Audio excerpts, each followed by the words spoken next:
आप सबको मेरी आवाज आ रही है? हाँ मैडम, आवाज आ रही है, ओके सुनाई ओके दे रहा है। ओके, ठीक है sir, thank you. Good morning बच्चों। आज की ऑनलाइन क्लास में जुड़े सभी बच्चों का स्वागत है। मेरा नाम खुशबू सिंह है। मैं सरस्वती बाग बीएमसी स्कूल जोगेश्वरी में पढ़ाती हूँ। आज मैं आप लोगों का मार्गदर्शन जिस टॉपिक पे करने वाली हूँ वो मैथमेटिक्स का पार्ट 1 का लेसन है। लेसन नंबर 3, अंकगणितीय श्रृंखला। आप में से बहुत सारे बच्चे ऐसा सोच रहे होंगे कि ये लेसन तो हमने पहले भी पढ़ा हुआ है, उसका रिवीजन किया हुआ है, पर फिर से आज वही क्लास उसी टॉपिक पे। तो मैं आपको बता दूं कि अभी हमारे बोर्ड एग्जाम्स नजदीक आ रहे हैं। अब 3 महीने से भी कम का समय रह गया है। तो आज की जो हमारी क्लास है उसमें मैं आपको स्पेशली इस बात को लेकर गाइड करूंगी, आपका मार्गदर्शन करूंगी कि बोर्ड के एग्जाम को ध्यान में रखते हुए हमको लेसन नंबर 3 में से किन चीजों को ध्यान में रखना है, कौन से फॉर्मूले हैं या फिर कौन से टाइप के क्वेश्चंस है जो एग्जाम में पूछे जाते हैं 1 मार्क के लिए, 2 मार्क्स के लिए, 3 मार्क्स के लिए, और हम ज्यादा से ज्यादा मार्क्स इस लेसन से एग्जाम में कैसे स्कोर कर सकते हैं। तो उससे रिलेटेड आपकी आज की ये पूरी क्लास होगी। जैसा कि आप सब जानते हैं कि सिलेबस जो है वो जो पहले लास्ट ईयर का सिलेबस था उससे कम कर दिया गया है। थोड़ा सा कुछ टॉपिक जो है डिलीट कर दिए गए हैं, लेकिन जो लेसन नंबर 3 है यानी कि जो अंकगणितीय श्रृंखला का लेसन है वो आपके सिलेबस में पूरा का पूरा वैसे ही है। इसमें से कोई भी पार्ट डिलीट नहीं किया गया है। तो आपको पूरा लेसन तैयार करना है एग्जाम के लिए। इस लेसन को 16 मार्क्स का वेटेज दिया गया है, यानी कि 16 मार्क के जो प्रश्न है, सवाल हैं, वो आपको इस लेसन से पूछे जाएंगे। तो हर एक टाइप का क्वेश्चन जो है वो इसमें होगा, चाहे वो 1 मार्क का हो, 2 मार्क्स का हो या फिर 3 मार्क्स का हो। हम 1 बाय 1 सारे टाइप के क्वेश्चंस के कुछ एग्जांपल्स जो है वो डिस्कस करेंगे। मैं आपको बताऊंगी कि कैसे उनको हल करना है, ताकि हम एग्जाम में भी उसी तरह से करके और ज्यादा मार्क्स स्कोर कर सके। तो जो ये 16 मार्क्स आपका 16 मार्क्स का टॉपिक जो है वो आने वाला है एग्जाम में, उसमें से जो 1 मार्क के क्वेश्चंस आएंगे, सिंपल क्वेश्चंस होंगे, एक एक दो दो स्टेप वाले। वो करने के लिए आपको कुछ बातों को ध्यान में रखना है जो इस लेसन से रिलेटेड है। पॉइंट्स आप लोग ऑलरेडी जानते हैं, मैं फिर भी उसको एक बार रिवाइज कर दे रही हूँ। स्लाइड पे सभी बच्चे देखेंगे जो फर्स्ट पॉइंट दिया है, यदि अनुक्रमणिका में tn+1 माइनस tn अंतर स्थिर हो तो उस अनुक्रमणिका को अंकगणितीय श्रृंखला कहते हैं। बहुत सारे बार बच्चे अनुक्रमणिका और अंकगणितीय श्रृंखला में कंफ्यूज हो जाते हैं।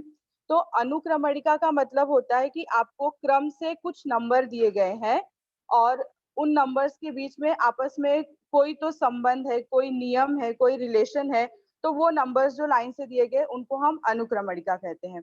लेकिन अगर उस अनुक्रमणिका में जो नंबर्स दिए गए हैं उनमें अगर प्रत्येक दो पदों के बीच का अंतर, जो क्रमिक पद आते हैं, जैसे कि पहला और दूसरा पद, हमने उसके बीच का अंतर निकाला, फिर दूसरा और तीसरा पद, उसके बीच का हमने अंतर निकाला, फिर तीसरा और चौथा पद, ऐसे कोई भी क्रमिक पद अगर हम उस अनुक्रमणिका में से सिलेक्ट करते हैं और उसके बीच का अंतर निकालते हैं और वो अंतर सबके लिए अगर सेम आता है, तभी हम उसको अंकगणितीय श्रृंखला कह सकते हैं। नहीं तो नहीं, नहीं तो वो सिर्फ अनुक्रमणिका होगा लेकिन अंकगणितीय श्रृंखला नहीं होगा।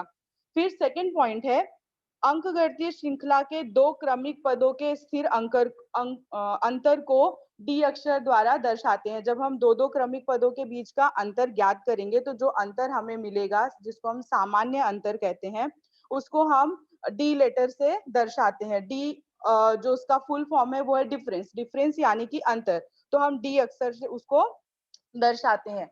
अभी डी का मान जो है वो अंकगणितीय श्रृंखला में जब हम दो पदों के बीच का अंतर निकाल रहे हैं तो डी का मान जो है वो धनात्मक हो सकता है, ऋणात्मक हो सकता है या फिर शून्य भी हो सकता है।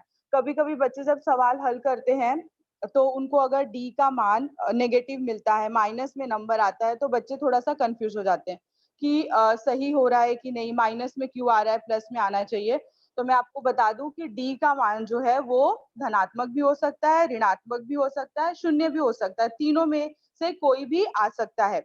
अगर आपकी अंकगणितीय श्रृंखला जो है वो बढ़ते क्रम में है, नंबर जो है वो क्रम से बढ़ते जा रहे हैं तो डी का मान धनात्मक होगा। अगर जो अंकगणितीय श्रृंखला दी गई है उसमें नंबर जो है वो कम होते जा रहे हैं तो डी का मान ऋणात्मक होगा।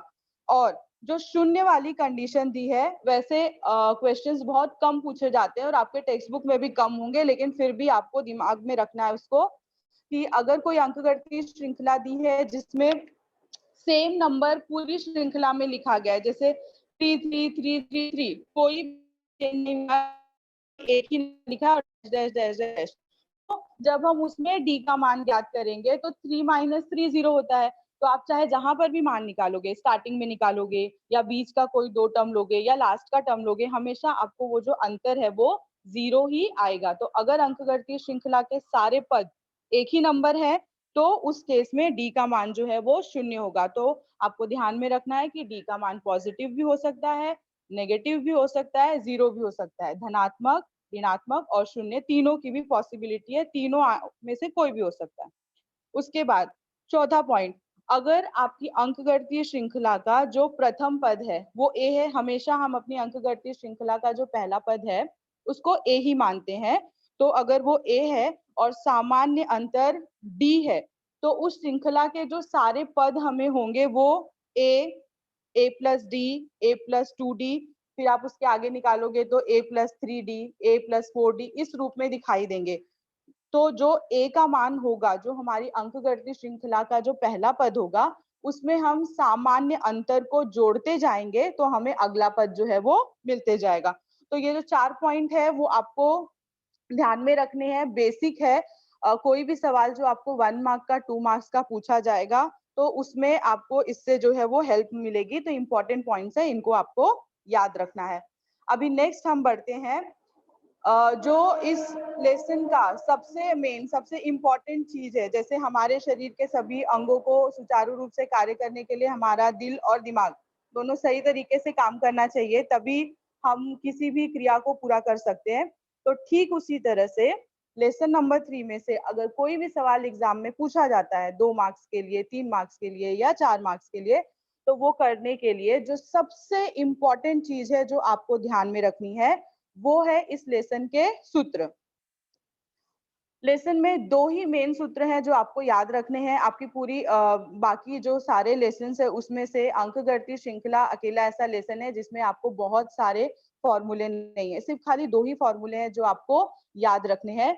फॉर्मूले याद रखने का मतलब है कि आपको उनके संकेतों के साथ जो हमने फॉर्मूला लिखा है उसमें हमने जिन अक्षरों का इस्तेमाल किया है उन संकेत का क्या मतलब है वो भी आपको पता होना चाहिए। क्योंकि जब शाब्दिक प्रश्न दिए जाते हैं तो शाब्दिक प्रश्न में से हमें वो चुनने आना चाहिए कि इसमें से कौन सी चीज का मान जो है वो दिया गया है, कौन सी चीज का मान हमको ज्ञात करना है।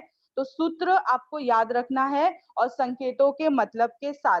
जो पहला सूत्र है वो है Tn बराबर a plus n minus 1d। तो Tn का मतलब होता है nवां पद। अगर आपको क्वेश्चन दिया है कि 10वां पद ज्ञात करो, 25वां पद ज्ञात करो, तो उसको हम T10, T25, जिस पद का आपको मान ज्ञात करना है n की जगह पर वो वाला पद जो है वो लिखेंगे। फिर उसके बाद a, जो a लेटर का इस्तेमाल हम करते हैं वो होता है हमारी अंकगणितीय श्रृंखला का पहला पद। कभी कभी क्वेश्चन में वो लोग डायरेक्ट a बराबर 3, a बराबर 2 ऐसे हमारे क्वेश्चन पेपर में दिया होता है, लेकिन कभी कभी वो लेटर नहीं लिखकर वहां पर अक्षरों में लिखा होता है, शब्दों में लिखा होता है कि पहला पद 5 है। तो वहां पर हमको समझ में आना चाहिए कि a का मान जो है वो 5 है। n यानी मैंने आपको बताया कि जो पद आपको ज्ञात करना है या जो पद क्वेश्चन में दिया गया है उसका मान आएगा। और d जो है वो 2 पदों के बीच का अंतर। कोई भी क्वेश्चन अगर दिया गया है 2, 3 या 4 मार्क्स का, तो वहां पर ऐसा लिखा नहीं होगा बार बार कि ए का मान लिखो, डी का मान लिखो। वो डायरेक्ट सवाल आपको पूछा होगा, लेकिन हर एक सवाल के लिए आपको इन चीजों की जरूरत पड़ेगी। तो आपको क्वेश्चन को ध्यान से पढ़कर उसमें से चूज करना है कि यहाँ पर ए क्या दिया है, अगर दिया गया है तो डी, अगर दिया गया है तो डी का मान कितना है, या अगर नहीं दिया गया है तो उसका मान ज्ञात करना है। आपको वो समझ में आना चाहिए, इसलिए संकेतों का मतलब पता होना चाहिए। जो दूसरा फॉर्मूला है वो है Sn बराबर n upon 2, 2a plus n minus 1d। इसमें भी संकेत सारे सेम है, बस एक बदला है एसएन। एसएन का मतलब होता है एन पदों का योगफल। तो जब भी किसी सवाल में योगफल शब्द का इस्तेमाल किया हो, कुल शब्द का इस्तेमाल किया हो, तो उन शब्द को देखकर हमें समझ जाना है कि इस वाले क्वेश्चन में एसएन के फॉर्मूले का इस्तेमाल होगा। बाकी की जो नोटेशंस है, बाकी के जो संकेत हैं, वो आपके टीएन और एसएन के लिए दोनों भी सेम रहने वाले हैं। तो अगर पद ज्ञात करना है, 20वां पद, 25वां पद, या फिर किसी क्वेश्चन में ए का मान ज्ञात करने के लिए कहा गया है, डी का मान ज्ञात करने के लिए कहा गया है, तो वहां पर टीएन का फॉर्मूला इस्तेमाल होगा। अगर योगफल या कुल शब्द का इस्तेमाल किया गया है, तो वहां पर एसएन का फॉर्मूला जो है वो यूज किया जाएगा। उसके बाद एसएन के लिए इसी सेम फॉर्मूले का एक दूसरा रूप भी है, वो है एसएन बराबर n/2 t1 प्लस टीएन। वहां पर t1 का मतलब है पहला पद और टीएन का मतलब है अंतिम पद, आखिरी पद। अभी ये जो फॉर्मूला है और जो हमने ऊपर फॉर्मूला लिखा है एसएन का, दोनों फॉर्मूले का मतलब एक ही होता है।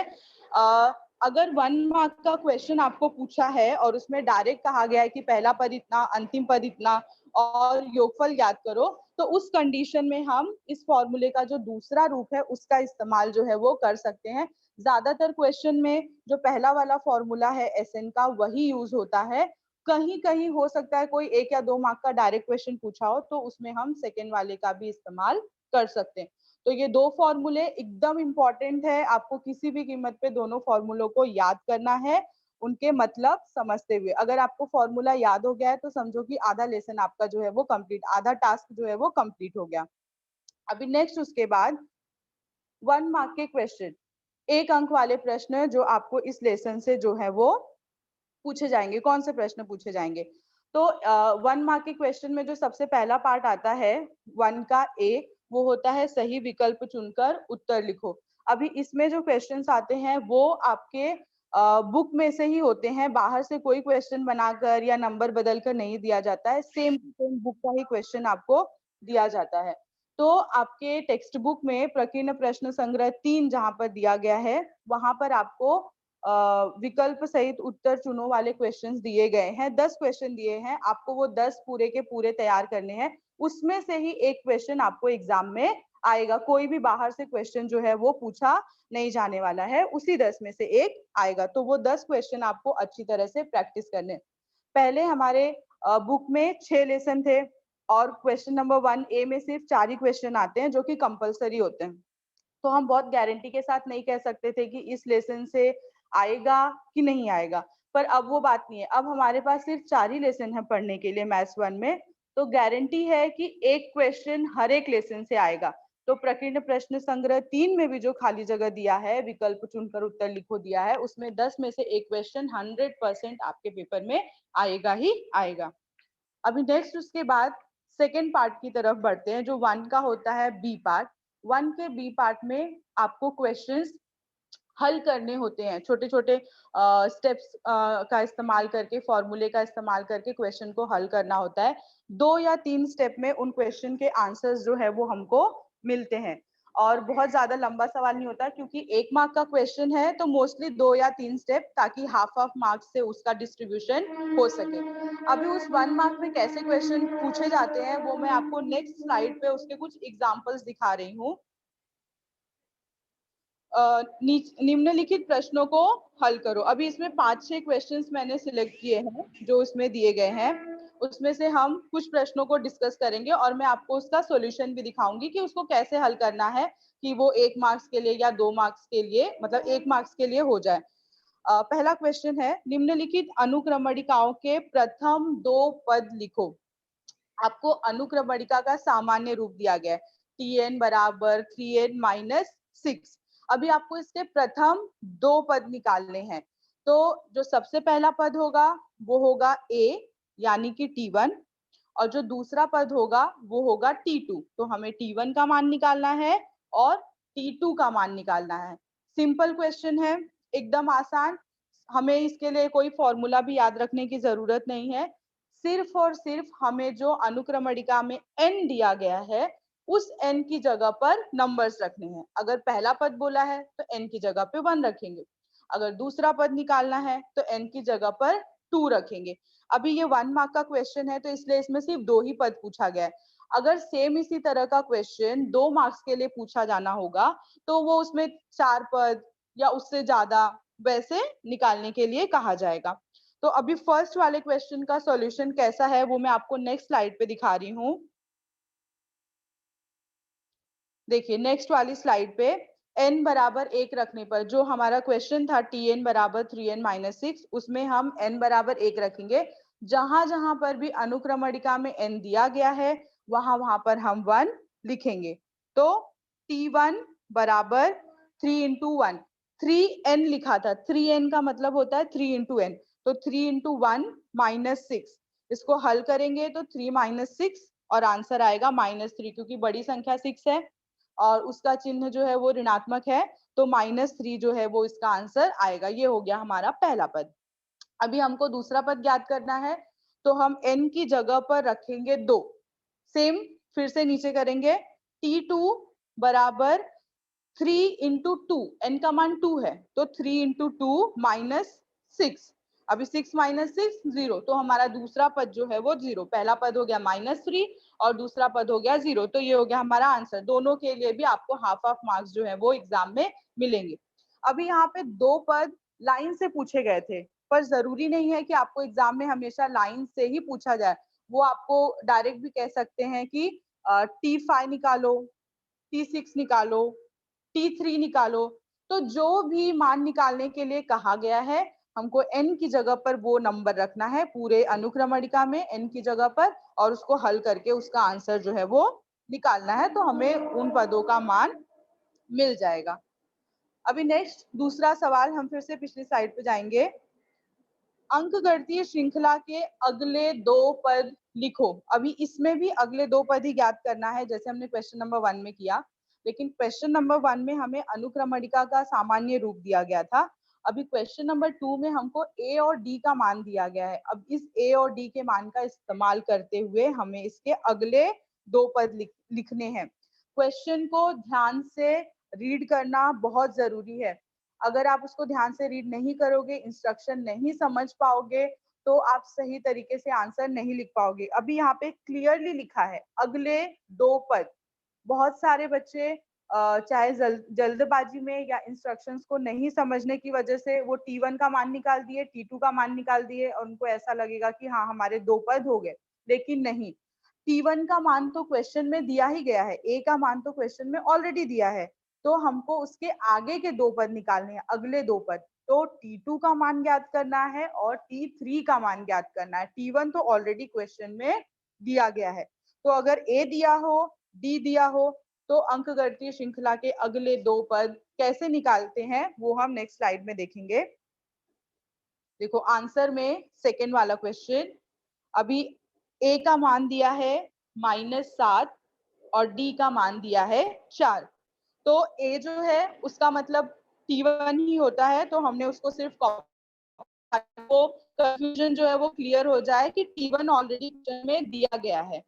अभी नेक्स्ट के बाद हम निकालेंगे T2 का मान। T2 is equal to A plus D। जो भी आपके अंकगणितीय श्रृंखला में पहला पद है उसमें आप D का मान जोड़ोगे तो आपको दूसरा पद मिल जाएगा। तो A प्लस डी, ये हमारी अंकगणितीय श्रृंखला का जो दूसरा पद है वो इस रूप में दिखता है A प्लस डी। तो A का मान है -7 और D का मान है 4, तो आंसर निकालेंगे -3, यानी जो दूसरा पद है उसका मान होगा -3। अब हमको अगला पद भी निकालना है, तीसरा भी निकालना है, तो T3 के लिए मान निकालने के 2 तरीके हैं। या तो आप T2 में जो आपको पिछला पद मिला है उसके अंदर D जोड़ दोगे तो भी आपको T3 का मान मिल जाएगा। और दूसरा जो हमने स्टार्टिंग की स्लाइड में डिस्कस किया कि अंकगणितीय श्रृंखला के पद कैसे दिखते हैं, उसमें हमने लिखा है कि A, फिर A प्लस डी, फिर A प्लस 2D, फिर A प्लस 3D, तो आप वैसे भी निकाल सकते हो। A प्लस डी वो दूसरा पद हो गया, फिर आप A प्लस 2D करके भी तीसरा पद जो है वो निकाल सकते हो। दोनों भी तरीका सही है, जो आपको आसान लगे वो इस्तेमाल कर सकते हैं। उस वाले टाइप में आपको गुणा करना होता है फिर जोड़ना होता है, तो थोड़ा सा स्टेप बढ़ जाता है। इस वाले जो टाइप से मैंने हल किया है इसमें आपको सिर्फ पीछे वाला पद देखकर उसमें d का मान हमेशा जोड़ते जाना होता है, तो कोई गुणा नहीं करना है, सिंपल है, इसलिए मैंने इसको चूज किया है। तो T3 बराबर T2 प्लस डी, जो आपका पिछला नंबर आया है श्रृंखला का, उसके अंदर डी के मान को जोड़ देंगे तो T3 मिल जाएगा। सेम इसी चीज को कंटिन्यू करते हुए हम आगे के पद भी ज्ञात कर सकते हैं। यही क्वेश्चन अगर आपको एग्जाम में 2 मार्क्स के लिए पूछा जाना होगा, तो जैसे हम इसमें कहा है कि अगले 2 पद लिखो, तो उसमें लिखा होगा कि अगले 4 पद ज्ञात करिए, या फिर लिखा होगा कि अंक गणितीय श्रृंखला तैयार करो। तो अगर आपको अंक गणितीय श्रृंखला तैयार भी करनी है तो उसमें भी सेम प्रोसेस करना है, आपको T2 निकालना है, T3 निकालना है, T4 निकालना है, T5 निकालना है। हम 4 पद कम से कम ज्ञात करेंगे, क्योंकि 2 मार्क्स का अगर क्वेश्चन होगा तो हर एक स्टेप को हाफ मार्क्स होगा, तो जब हम वो चारों पद निकाल लेंगे तभी हमारा 2 मार्क्स जो है वो कंप्लीट होगा। तो सेम टाइप ऑफ क्वेश्चन 1 और 2 मार्क्स में आ सकते हैं। 1 मार्क में आएंगे तो कम ही स्टेप वाला पूछेंगे, 1-2 पद ही ज्ञात करना होगा। अगर 2 मार्क्स के लिए पूछा होगा तो आपको 4 पद ज्ञात करने होंगे, पर दोनों में भी क्वेश्चन एक तरीके का ही पूछा जाएगा। तो ये हो गए 2 टाइप के क्वेश्चन। अभी इसमें अगले टाइप का क्वेश्चन और कौन सा आ सकता है 1 मार्क का, वो देखेंगे। तीसरा क्वेश्चन, किसी अंकगणितीय श्रृंखला के लिए सामान्य अंतर d ज्ञात करो यदि T10 बराबर 20 और T9 बराबर 18। अभी यहाँ पर 10वां पद दिया है और 9वां पद दिया है, 2 क्रमिक पद दिए गए हैं, 2 क्रमिक पदों का मान जो है वो दिया गया है, और हमें जो है वो सामान्य अंतर ज्ञात करना है, d ज्ञात करना है। तो सामान्य अंतर d ज्ञात करने के लिए सबसे सिंपल है, 2 क्रमिक पदों के बीच का अंतर। तो T10 जो 10वां पद है और T9 जो 9वां पद है, दोनों के बीच का अंतर निकालेंगे, तो D बराबर T10 माइनस T9। मान रखेंगे, T10 का मान दिया है 20 और T9 का मान दिया है 18, तो 20 माइनस 18, आंसर विल बी 2। तो वो जो है हमारा कॉमन डिफरेंस होगा, आंसर आएगा उसका 2। तो फिर ये 1 मार्क के क्वेश्चन के अंदर आपको पूछा जाएगा। इसके अलावा कुछ और क्वेश्चंस है जो मैंने स्लाइड पे ऐड किए हैं, उनका भी सॉल्यूशन इसी तरीके से है, तो आप उन क्वेश्चंस को बाद में जब भी आपको टाइम मिले तो आप उनको घर पे प्रैक्टिस कर सकते हो। जैसे कि किसी अंकगणितीय श्रृंखला का 10वां पद ज्ञात करो यदि a बराबर 1 और d बराबर 1। अभी यहाँ पे a का मान दिया है, d का मान दिया है, और आपको 10वां पद ज्ञात करना है, यानी T10 ज्ञात करना है। तो यहाँ पर हम जो अंकगणितीय श्रृंखला का जो पहला फॉर्मूला हमने देखा था Tn का, हम उस फॉर्मूले का इस्तेमाल करेंगे। Tn बराबर a plus n minus 1d। a का मान दिया गया है, d का मान दिया गया है, और n का मान भी दिया गया है, 10वां पद यानी कि n बराबर 10। तो हम उस फॉर्मूले को लगाएंगे, हाफ मार्क्स आपके फॉर्मूले को होगा और फिर उसके बाद में हाफ मार्क्स आपके आंसर को होगा। नेक्स्ट अगला क्वेश्चन है, अंकगणितीय श्रृंखला 8 6 4 डैश डैश डैश का S5 ज्ञात करो। S5 यानी कि 5 पदों का योगफल। तो हमें यहाँ पे Sn का फॉर्मूला लगाना होगा। Sn का फॉर्मूला लगाएंगे, n का मान है 5, a का मान यानी कि जो हमारी अंकगणितीय श्रृंखला का पहला पद है उसका मान है 8। उसके बाद d का मान पता होना चाहिए।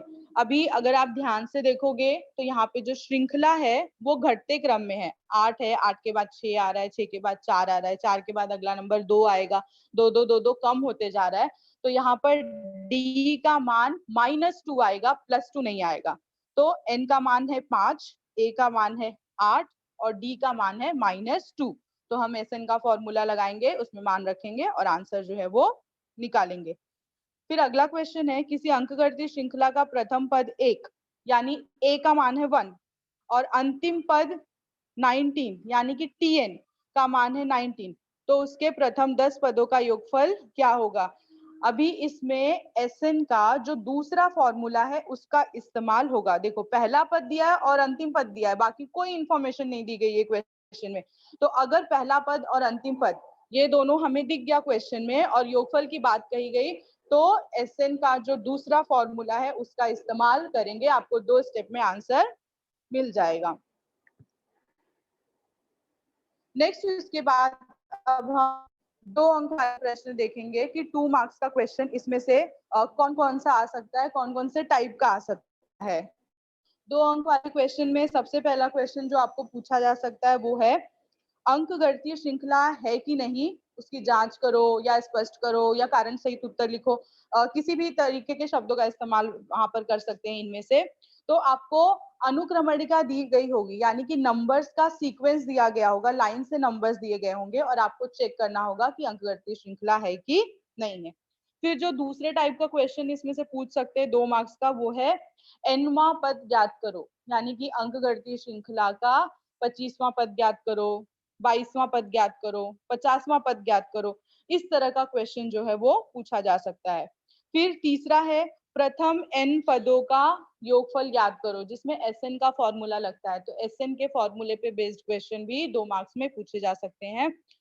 नेक्स्ट उसके बाद अंकगणितीय श्रृंखला बनाओ। अंकगणितीय श्रृंखला बनाओ, क्वेश्चन लिखने का तरीका अलग है, लेकिन जैसे हमने 1 मार्क के क्वेश्चन में किया कि अपनी अंकगणितीय श्रृंखला के अगले 2 पद ज्ञात किए, 3 पद ज्ञात किए, सेम वही चीज यहाँ पर भी करनी है। तो अगर आपको क्वेश्चन में दिया है कि अंकगणितीय श्रृंखला बनाओ, तभी भी आपको सेम करना है। T2 निकालना है, T3 निकालना है, T4 T5, हम 4 पद ज्ञात करेंगे कम से कम, क्योंकि 2 मार्क्स का क्वेश्चन है। वो निकालने के बाद हम उनको लाइन से लिख देंगे और वो हमारी अंकगणितीय श्रृंखला तैयार हो जाएगी। और पांचवा जो है वो है कृति वाले प्रश्न, जो बहुत इंपॉर्टेंट है, बहुत सिंपल है। आपको स्कोर करने के लिए सबसे अच्छे क्वेश्चंस वो है कृति वाले क्वेश्चन। अभी कई बार ऐसे होता है क्वेश्चन देखने के बाद हम कंफ्यूज हो जाते हैं कि टीएन का फॉर्मूला लगेगा कि एसएन का फॉर्मूला लगेगा, या बच्चे टीएन और एसएन का फॉर्मूला थोड़ा सा मिक्स कर देते हैं। अभी टीएन में a plus N minus one D होता है और एसएन में n upon two 2a plus N minus one D होता है। तो कभी कभी कैसे होता है कि अगर अच्छी प्रैक्टिस नहीं होती है तो हम कंफ्यूज हो जाते हैं एग्जाम में, या एग्जाम का डर होता है, नर्वसनेस होता है, उसकी वजह से ए आएगा कि 2a आएगा, ऐसा क्वेश्चन जो है वो दिमाग में आने लगता है। तो कृति वाले क्वेश्चन जो है वो सबसे बेस्ट क्वेश्चन होते हैं, क्योंकि इसमें हमारे लिए कोई कंफ्यूजन नहीं होता है। आपको फॉर्मूले का फॉर्मेट जो है वो उसके सॉल्यूशन के साथ जो है वो दिया होगा, वो देख के आपको समझ में आ जाएगा कि हाँ टीएन का लगेगा कि एसएन का फॉर्मूला लगेगा। सिर्फ वहां पर आपको जो प्रश्न दिया है वो पढ़कर उसमें से जो सिलेक्ट करना है कि ए का मान कितना है, डी का मान कितना है, एसएन का मान कितना है, सिर्फ वो सिलेक्शन आपको सही तरीके से आना चाहिए। और जो बेसिक ऑपरेशन होता है मैथ्स का, यानी जोड़ घटाना गुणा भाग, जो बेसिक संक्रिया, अगर आपको वो आता है तो आप कृति वाले क्वेश्चन एकदम आराम से कर सकते हो और पूरे के पूरे मार्क्स उसमें स्कोर कर सकते हो। 4 बॉक्स दिए होंगे और 4 बॉक्स में आपको नंबर जो है वो लिखना होगा। इसमें कहीं पर मार्क्स कटने के भी चांसेस नहीं होते। आपने सही लिखा बॉक्स में नंबर तो पूरा मार्क्स, जो गलत लिखा है तो उसके लिए मार्क्स आपको नहीं मिलेंगे। और चूंकि 2 मार्क्स का क्वेश्चन है तो 4 बॉक्स दिए होंगे, हर एक बॉक्स को हाफ हाफ मार्क्स होगा। तो अगर आपका उसमें से कुछ सही है कुछ गलत है, तो जितने बॉक्सेस में आपके आंसर सही हैं आपको उन आंसर्स के लिए मार्क्स जो है वो दिया जाएगा। तो सेम जो 1 मार्क के क्वेश्चन आपको थे, उन्हीं क्वेश्चन को एक स्टेप थोड़ा सा बढ़ाकर आपको 2 मार्क्स का क्वेश्चन तैयार करके उसमें से दिया जा सकता है। अभी आपकी टेक्स्ट बुक में जो एक्सरसाइज 3.1 है, उसकी पिक्चर यहाँ पे स्लाइड पे है। ये एक्सरसाइज 3.1 के जो क्वेश्चंस है, इसी तरह के क्वेश्चन आपको एग्जाम में 2 मार्क्स के लिए पूछे जाएंगे कि अंकगणितीय श्रृंखला है कि नहीं बताओ। फिर अगर श्रृंखला है अंकगणितीय तो उनमें सामान्य अंतर कितना है। तो ये वाला क्वेश्चन 2 मार्क्स के लिए पूछा जा सकता है। और सेकेंड जो क्वेश्चन है, अंकगणितीय श्रृंखला का प्रथम पद और सामान्य अंतर, यानी कि ए और डी का मान जो है वो दिया गया है, तो आपको अंकगणितीय श्रृंखला जो है वो खुद से तैयार करनी है। तो ए और डी है तो ए प्लस डी, ए प्लस टू डी, ए प्लस थ्री डी वैसे निकाल सकते हैं, या तो फिर T2 बराबर T1 प्लस डी, T3 बराबर T2 प्लस डी, T4 बराबर T3 प्लस डी, ऐसे करके हम आगे के पद निकाल सकते हैं। और 2 मार्क का क्वेश्चन है तो ध्यान रखना है, भले ही उसमें लिखा हो या नहीं हो, 4 पद आपको ज्ञात करने हैं, तभी आपका आंसर जो है वो कंप्लीट माना जाएगा। और लास्ट में आपको आंसर लिखना है, वो जरूरी है कि अंकगणितीय श्रृंखला कैसी मिली है आपको, वो वहां पर आप लिखकर दिखाओगे। तो ये 2 मार्क्स के क्वेश्चन में जो है वो इसमें से सिलेक्ट करके इस टाइप के क्वेश्चन आपको पूछे जा सकते हैं। इसके अलावा कृति वाले प्रश्न, आपको एक्सरसाइज 3.3 का जो पहला सम है वो मैंने स्लाइड पे लिया है। किसी अंकगणितीय श्रृंखला का प्रथम पद 6 और सामान्य अंतर 3 हो तो S27 ज्ञात कीजिए। तो अभी यहाँ पे देखो सिलेक्ट करके ए का, डी का, सबका मान लिखा हुआ है और एसएन का फॉर्मूला दिया गया है, सिर्फ एक बॉक्स रखा गया है उसमें, तो आपको वहां पर जो सही है फॉर्मूले के हिसाब से वो भरना है और फिर नीचे जो है वो आपको मान रखकर उसको हल करना है। तो सबसे सिंपल क्वेश्चन, सबसे अच्छे स्कोर करने के लिए एग्जाम में जो है वो कृति वाले प्रश्न होते हैं, जो क्वेश्चन नंबर 2 ए पार्ट में और क्वेश्चन नंबर 3 के बी पार्ट में आते हैं। फिर उसके बाद अगला क्वेश्चन और एक दो उदाहरण लिए मैंने स्लाइड पे। अंकगणितीय श्रृंखला 10, 15, 20 डैश डैश डैश का 19वां पद ज्ञात करने के लिए निम्नलिखित कृति पूर्ण कीजिए। अभी 19वां पद ज्ञात करना है तो टीएन का फॉर्मूला जो है वो लगेगा। तो टीएन का फॉर्मूला दिया है, थोड़ा फॉर्मूला लिखा है, बाकी आपको कंप्लीट करना है, तो उसको हम भरेंगे। डी का मान इसमें आपको बॉक्स में लिखना है, वो ब्लैंक दिया गया है। तो 10, 15, 20 ये आपकी अंकगणितीय श्रृंखला है, तो दो पदों के बीच का जो अंतर होगा वो डी के अंदर आएगा। तो 10 और 15 दोनों के बीच में 5 का डिफरेंस है, 15 और 20 5 का डिफरेंस है, तो बॉक्स में डी का मान जो है वो 5 आएगा और फिर आपको नीचे का सवाल जो है वो उसके हिसाब से हल करना है। और जब भी ऐसा क्वेश्चन आपको आए तो जब आप उसको आंसर शीट पे लिखते हो तो सिर्फ बॉक्स बनाकर उसका उत्तर नहीं लिखना है, जैसा आपको क्वेश्चन पेपर पे जिस फॉर्मेट में वहां पर कृति दी गई हो सेम टू सेम आपको वैसा ही अपने पेपर में कॉपी करना है। जहां पर बॉक्स बनाकर दिया है वहां पर बॉक्स बनाना है और फिर उसके अंदर आंसर जो है वो लिखना है, वो बहुत जरूरी है ताकि देख के पता चले कि इसमें से आंसर कौन सा है, किसको मार्क्स दिया जाना है। ठीक, नेक्स्ट उसके बाद एक और क्वेश्चन है एग्जाम्पल का। 4 से विभाजित 2 अंकों वाली संख्याओं की कुल संख्या ज्ञात करने के लिए निम्नलिखित कृति पूर्ण करो। अभी 4 से विभाजित 2 अंकों वाली संख्या, तो सबसे पहले वो संख्या लिखी गई है 12, 16, 20 या वो संख्या है जिसमें 4 से पूरा भाग जाता है। और फिर उसके बाद में कृति के लिए बॉक्सेस बना के दिए गए हैं, फॉर्मूला लिखा गया है, हमको नंबर सिलेक्ट करने हैं अपनी अंकगणितीय श्रृंखला में से और बॉक्सेस के अंदर भरना है। तो सिंपल क्वेश्चन जो है वो कृति वाला होता है, आसान है, इसमें आप कंफ्यूज भी नहीं होगे कि कौन से फॉर्मूले का इस्तेमाल करना है। फॉर्मूला ऑलरेडी आपको जो है वो दिया गया होगा, अगर एक आध चीज उसमें से कोई मिसिंग है तो सिर्फ और सिर्फ आपको वही भरना है, लेकिन ये कंफ्यूजन नहीं होगा कि एसएन का आएगा फॉर्मूला कि टीएन का फॉर्मूला आएगा, वो आपको देखकर ही क्लियर हो जाएगा।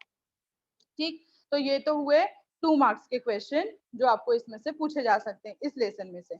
अभी हम बढ़ेंगे 3 मार्क्स के क्वेश्चंस पे कि 3 मार्क्स में कौन कौन से टाइप के क्वेश्चन जो है वो पूछे जा सकते हैं।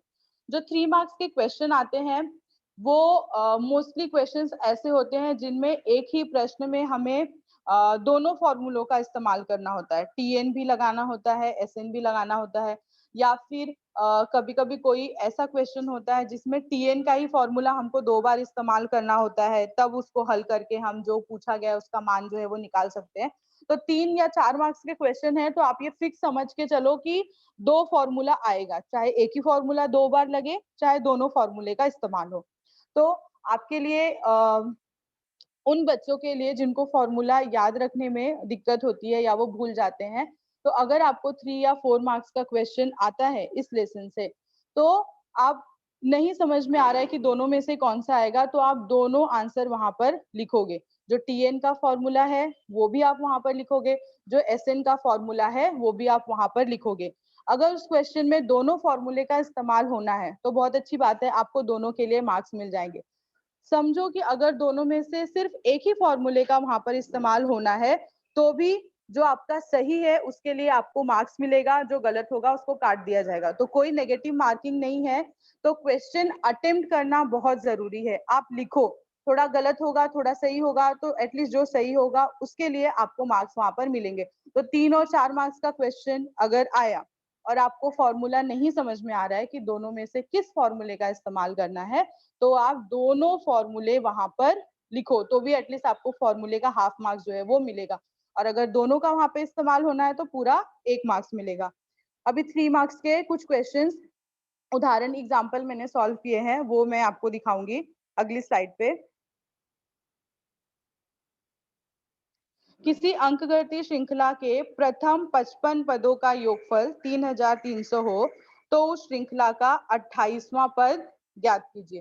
तो सबसे पहले क्वेश्चन पढ़ के आपको ये समझना है कि इसमें क्या दिया गया है और क्या हमें ज्ञात करना है।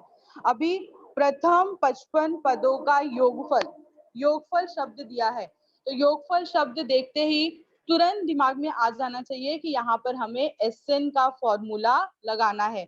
TN लगेगा नहीं लगेगा वो बात की बात है, लेकिन SN का फॉर्मूला 100% वहां पर लगेगा, तो वो एक चीज क्लियर हो जाएगी आपको क्वेश्चन पढ़ के। तो प्रथम 55 पदों का योगफल यानी कि SN बराबर 3300 दिया गया है और N का मान है यहाँ पर 55। अभी आपको इस श्रृंखला का 28वां पद ज्ञात करना है। 28वां पद, अभी पद ज्ञात करना है, यानी कि T28 का मान जो है वो आपको ज्ञात करना है। तो इसमें SN का भी फॉर्मूला आ रहा है और TN का भी फॉर्मूला आ रहा है। मोस्टली 3 और 4 मार्क्स के सारे क्वेश्चन में ऐसा होगा कि आपको दोनों फॉर्मूले लगाने होंगे, या तो फिर TN का फॉर्मूला 2 बार लगाना होगा। तो अभी इसमें दोनों फॉर्मूले हैं। चूंकि योगफल दिया गया है और पद हमें ज्ञात करना है, तो हमेशा जो दिया गया होता है हमारी शुरुआत उसी से होती है। तो SN का मान दिया गया है तो हम SN से ही शुरू करेंगे। सबसे पहले SN का फॉर्मूला लिखेंगे n/2 2a + n-1 d। उसके बाद एक एक करके मान रखते जाएंगे। n का मान है 55 और SN का मान है 3300, तो उसको मान जो है वो रखेंगे। आप अगर देखोगे स्लाइड पे तो सेकेंड और थर्ड स्टेप में मैंने जो है वो मान रखा है, n का मान सब्स्टिट्यूट किया है और फिर उसके बाद में हल करेंगे। अभी इस क्वेश्चन में a और d का मान कहीं नहीं दिया गया है, तो आप a का मान और d का मान नहीं रख सकते हो, वो आपके आंसर में वैसे का वैसा ही बना रहेगा। तो a और d को हमने वैसे ही रखा है और बाकी सबका मान जो है वो ज्ञात किया है। तीसरा स्टेप अगर आप देखोगे तो मैंने ब्रैकेट में लिखा है a + 27d। तो कुछ बच्चों को शायद देखकर डाउट होगा कि ऊपर 2a + 54d लिखा है और नीचे टीचर ने a + 27d लिखा है। तो मैं आपको बता दूं कि वहां पर मैंने 2 को कॉमन लिया है, 2a में से भी a को बाहर ले लिया है और 54 में से भी 2 को कॉमन लिया है। 2 को मैंने ब्रैकेट के बाहर लिख दिया है, इसलिए वहां पर 54 आया है, क्योंकि 27 2 जा 27 का 2 में गुणा करेंगे तो 54 आता है। तो 2 को मैंने कॉमन ले लिया, 2 को बाहर ले लिया, इसलिए ब्रैकेट में सिर्फ a + 27d जो है वो आएगा। फिर हल करने पर a + 27d का आंसर मिला है 60। तो उसको सेम टू सेम वैसे ही रखेंगे, उसमें कोई बदलाव नहीं कर सकते, क्योंकि हमें a और d का मान जो है नहीं पता है। फिर हम उसको उस स्टेटमेंट को नंबर दे देंगे और वहां पे बॉक्स बना के हाईलाइट कर देंगे। उसका इस्तेमाल अभी हमें आगे के स्टेप में करना है। अभी T28 यानी कि 28वां पद जो है वो ज्ञात करना है, तो TN का फॉर्मूला लिखेंगे, मान रखेंगे। आप वहां पे देखोगे तो T28 बराबर a + 27d मिल रहा है। अभी a + 27d जो है उसका मान 60 है, वो हमको ऊपर के स्टेप में मिला है, वो डायरेक्ट हम वहां पर नीचे जो है वो सब्स्टिट्यूट कर देंगे, फिर हमें क्वेश्चन का आंसर जो है वो मिल जाएगा। तो इसमें दोनों भी फॉर्मूले का इस्तेमाल जो है वो किया गया है। नेक्स्ट उसके बाद अगला क्वेश्चन देखेंगे और कौन कौन से क्वेश्चन इसमें से पूछे जा सकते हैं 3 मार्क्स के लिए। तो कई सारे क्वेश्चन मैंने स्लाइड पे डाले हैं जो आपके टेक्स्ट बुक के ही क्वेश्चन है। अंकगणितीय श्रृंखला का 11वां पद 16 है, 21वां पद 29 है, तो अंकगणितीय श्रृंखला का 41वां पद ज्ञात कीजिए। अभी यहाँ पे देखिए 11वां, 21वां, 41वां 3 बार ऐसे दिया गया है। तो यहाँ पे हमको TN का फॉर्मूला जो है वो 2-3 बार लगाना होगा। पहले हम 11वें पद के लिए लगाएंगे T11, वहां पे मान निकालेंगे, फिर T21 लिखेंगे, फिर वो दोनों को हल करेंगे तो हमें a और d का मान मिलेगा और फिर उसका इस्तेमाल करके हम T41 यानी TN का ही फॉर्मूला सेम क्वेश्चन में 3 बार इस्तेमाल होगा, तब हमको 41वें पद का मान जो है वो मिलेगा। फिर उसके बाद में नीचे जो थर्ड नंबर पे क्वेश्चन लिखा है मैंने, 1 और 350 के बीच की सभी संख्याओं का योगफल ज्ञात कीजिए। योगफल शब्द मतलब फिक्स है, SN का फॉर्मूला आएगा। फिर 1 और 350 के बीच की, बच्चे मिस्टेक करते हैं, वो 1 से लेके 350 तक पूरे नंबर्स का योगफल निकालते हैं। ऐसा नहीं है, 1 और 350 के बीच का, यानी कि 1 को नहीं लेना है, 2 से शुरू करना है और 350 के पहले 349 349, तो 2 से लेके 349 तक की संख्याओं का जो है वो आपको योगफल निकालना है। तो प्रश्न को ध्यान से पढ़ेंगे। 1 और 350 के बीच की, मतलब उन दोनों को नहीं लेना है। अगर 1 से 350 तक की संख्या होता तो हम सबको जोड़ते, लेकिन बीच का बोला है तो इसलिए उसमें 1 और 350 नहीं आएगा। फिर आपको फॉर्मूला लगाना है और वो आंसर निकालने हैं। इसी तरह से ये सारे क्वेश्चंस का आंसर जो है वो आपको मिलेगा। अगला प्रश्न जो है वो है, किसी अंकगणित श्रृंखला के 3 क्रमिक पदों का योगफल 27 और उनका गुणनफल 504 हो तो वे पद ज्ञात कीजिए। जब भी इस टाइप के क्वेश्चन आपको एग्जाम में आए जहां पर 3 क्रमिक पद, 4 क्रमिक पद बोला गया हो, वहां पर फिक्स आपको a-d, a+d, a+2d ऐसे ही पदों को लेना है। हम बाकी सारे लेसन्स की तरह x, y या फिर x+1, x+2 ऐसी संख्याएं नहीं मान सकते।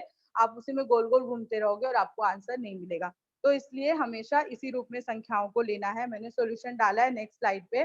टाइम कम है तो आप फटाक से उसको देख सकते हो और फिर घर पे करने की कोशिश करना। तो माना 3 क्रमिक पद a-d, a और a+d है। फिर 2 शर्तें दी हैं। पहले में दिया है तीनों का योगफल, तो तीनों को प्लस करना है। -d प्लस माइनस कैंसल हो जाएगा और a का मान हमको मिल जाएगा। दूसरी शर्त में दिया है कि उनका गुणनफल जो है वो 504 है, तो उसको फिर गुणा के रूप में लिखना है, हल करना है और d का मान मिलेगा। d का मान मैंने प्लस और -5 लिखा है, इंपॉर्टेंट है। d स्क्वायर है 25, तो जब हम उसका वर्गमूल लेंगे तो वर्गमूल लेने पे वर्गमूल धनात्मक भी हो सकता है और ऋणात्मक भी हो सकता है, तो +-5 आंसर दोनों भी आ सकता है। तो a का मान मिल जाएगा, d का मान मिल जाएगा और फिर उसको अब हम अपने क्रमिक पदों में रखकर सबका मान निकालेंगे कि a-d कितना आएगा, a कितना आएगा और a+d कितना आएगा। क्योंकि यहाँ पर d के 2 मान है, पॉजिटिव और नेगेटिव, तो इसलिए आपकी अंकगणित श्रृंखला जो है उसके पद दोनों रूप में भी हो सकते हैं, बढ़ते क्रम में भी और घटते क्रम में भी। अगर आप प्लस वाला मान रखोगे d बराबर +5 तो आपको श्रृंखला बढ़ते क्रम में मिलेगी 4, 9, 14, और अगर आप d का मान -5 लिखोगे तो आपको श्रृंखला घटते क्रम में मिलेगी 14, 9 और 4। नेक्स्ट उसके बाद जो आपका एक्सरसाइज 3.4 का क्वेश्चन है जिसमें शाब्दिक प्रश्न दिए गए हैं, वो शाब्दिक प्रश्न आपको एग्जाम में 3 या 4 मार्क्स में पूछे जाएंगे।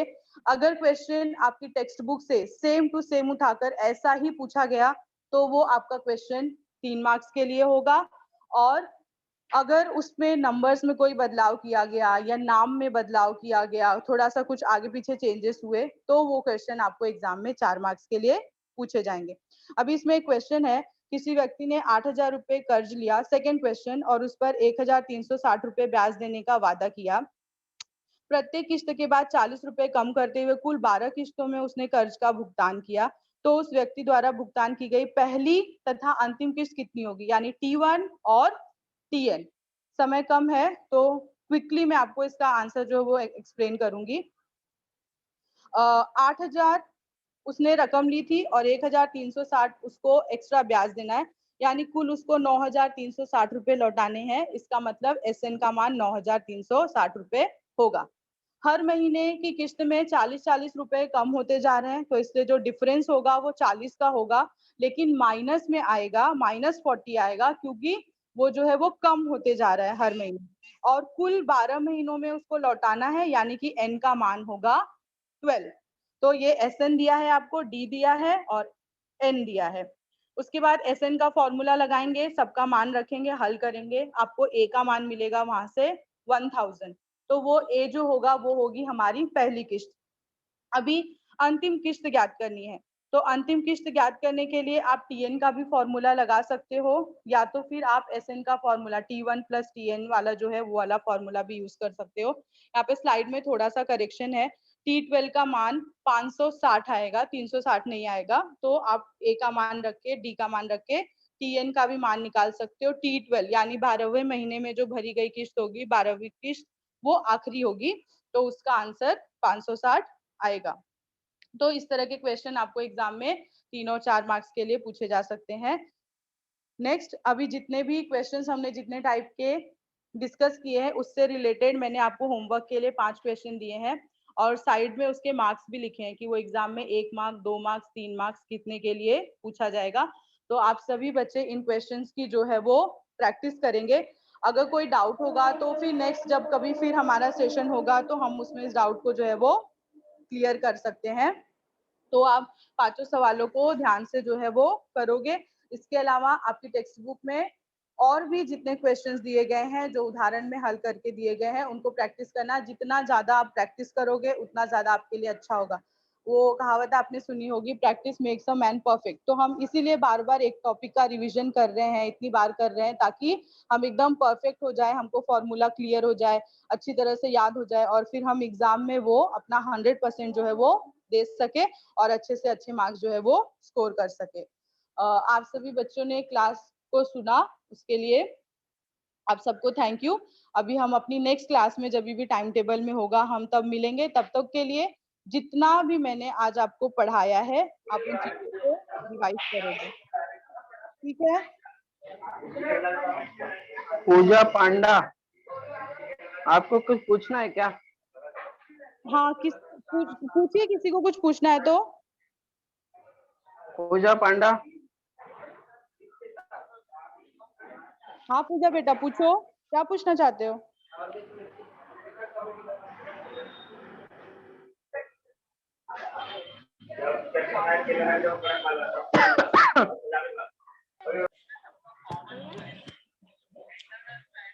हाँ टीचर, 3 क्रमिक पद वाला स्लाइड दिखाओ ना एक बार।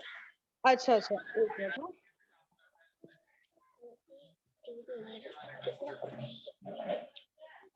हाँ, स्लाइड मैंने रखी है, आप इसका स्क्रीनशॉट ले लो तो आप उसका आंसर जो है फिर वो देख के कर सकते हो। कुछ डाउट है इसमें तो आप पूछ सकते हो।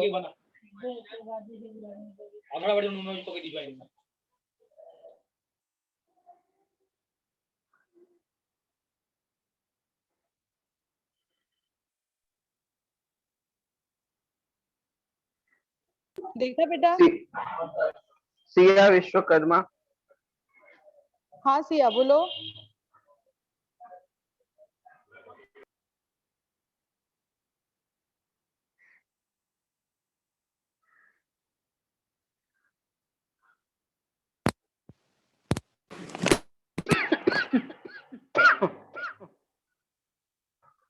सिया विश्वकर्मा, कुछ पूछना है आपको?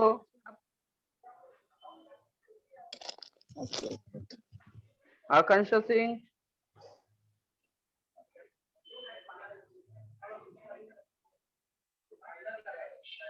सुनील, हेलो हाँ हाँ बोलो।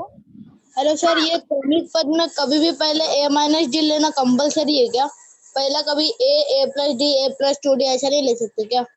नहीं नहीं, देखो जब क्रमिक पद की बात है तो नॉर्मली हम ऐसे ही करते हैं कि ए प्लस डी, ए प्लस टू ऐसे लेते, पर यहाँ हम ऐसे नहीं लेंगे। उसका रीजन है क्योंकि जब हम माइनस वाला नंबर और प्लस वाला नंबर जब दोनों नंबर्स लेंगे तो जब हम जोड़ेंगे तो वो प्लस माइनस कैंसिल हो जाएगा। अभी स्लाइड पे मैंने क्रमिक पद वाला आंसर रखा है, आप उसको देखोगे, मैं उसको जल्दी से एक्सप्लेन कर लेती हूँ।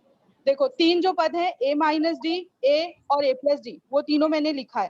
तो माइनस डी और प्लस माइनस कैंसिल होता है तो डी कैंसिल हो जाएगा, सिर्फ खाली ए बचेगा। तो हमको वहां से एक का आंसर मिल जाएगा। ए और डी जो दोनों के मान ज्ञात करने हैं उसमें से हमको ए का मान जो है वो मिल जाएगा। और अगर आप सारे नंबर्स को प्लस में ही लिखोगे, ए प्लस डी लिखोगे, ए प्लस 2d, ए प्लस 3d लिखोगे, अगर सारे पॉजिटिव होंगे तो वहां पर कोई भी कैंसिल नहीं होगा और फिर आपका ए और डी सेम टू सेम वैसा का वैसा ही बना रहेगा। फिर हल करने का कोई मतलब नहीं होगा, हमको उत्तर ही नहीं मिलेगा। इसलिए हमेशा माइनस और प्लस का कॉम्बिनेशन लेना है, माइनस वाला भी नंबर लेना है और प्लस वाला भी नंबर लेना है, ठीक है? Hello miss. हाँ बोलो।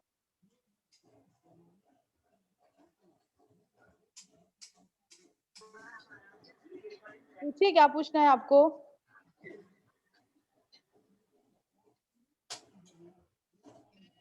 मिस हाँ बोलिए। मिस जो एक क्रमिक पद है वो कहीं भी कितना भी हो सकता है?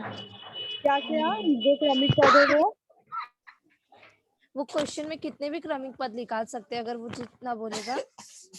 मोस्टली आपको जो क्रमिक पद पे क्वेश्चन आएगा वो 3 क्रमिक पद या 4 क्रमिक पद या ज्यादा से ज्यादा 5, वैसे 5 भी नहीं आएंगे, मोस्टली 3 और 4 वाले ही आते हैं, इतने ही पूछे जाएंगे। अगर आप टेक्स्ट बुक में देखोगे एक्सरसाइज 3.3, जो एक्सरसाइज 3.3 है उसमें क्रमिक पद पे बेस्ड आपको 3 से 4 सवाल दिए गए हैं। उसमें 3 वाले भी हैं, 4 वाले भी हैं, तो आपको वैसा ही क्रमिक पद आंसर सॉल्व करने के लिए लेना है। अगर 3 क्रमिक पद है तो a माइनस डी, a और a प्लस डी लेना है। अगर 4 क्रमिक पद हैं तो a minus 2d, a minus D, a plus D, ऐसे ही करना है। तो आपकी टेक्स्ट बुक में एक्सरसाइज स्टार्ट होने के पहले वहां पे इंपॉर्टेंट पॉइंट हिंट बोलकर वो भी दिया गया है कि आपको अगर 3, 4 या फिर 5 क्रमिक पद आते हैं तो आप उनका सिलेक्शन कैसे करोगे और कौन कौन से पद लोगे। तो आपको वैसे ही लिखना है ताकि हल करने के समय कैंसिलेशन हो सके और हमें आंसर जो है वो मिल सके। तो 3 क्रमिक पद पे क्वेश्चन आ सकता है, 4 क्रमिक पद पे आ सकता है क्वेश्चन, या फिर 5 क्रमिक पद पे। अगर 3 मार्क्स के लिए होगा तो मोस्टली 3 वाला ही पूछेंगे।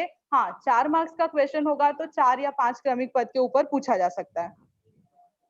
यहाँ पे तो देख ले। Thank you. हेलो हाँ बोलो। Hello teacher. हाँ बोलिए बेटा। हाँ टीचर, जो फॉर्मूला वाला आप बता रहे थे ना, हाँ, एक बार वापस से बताइए ना।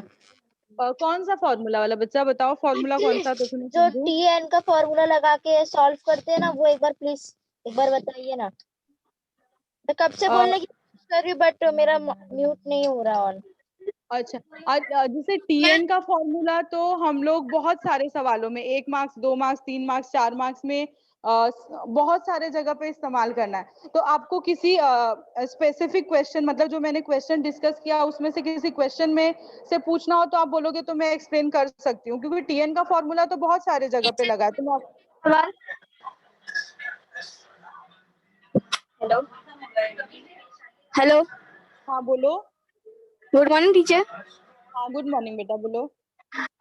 टीचर जी, एसएन का सूत्र उसमें क्वेश्चन में योगफल रहेगा तो पता चलता है कि एसएन का सूत्र लगाना है, और टीएन में क्या रहेगा जो मतलब टीएन लगाना है करके अगर उसका सूत्र। हाँ, आपके क्वेश्चन में अगर वहां पद ऐसा आपको दिखाई दे रहा है, ठीक है, 30वां, 20वां, 21वां, ऐसा वहां पद अगर ये शब्द दिखाई दे रहा है तो उससे समझना है कि टीएन लगाना है। और अगर योगफल और कुल ऐसा शब्द दिखाई दे रहा है तो एसएन लगाना है। वो आपको क्वेश्चन देख के मतलब थोड़ा सा जो है वो हिंट मिल जाएगा। और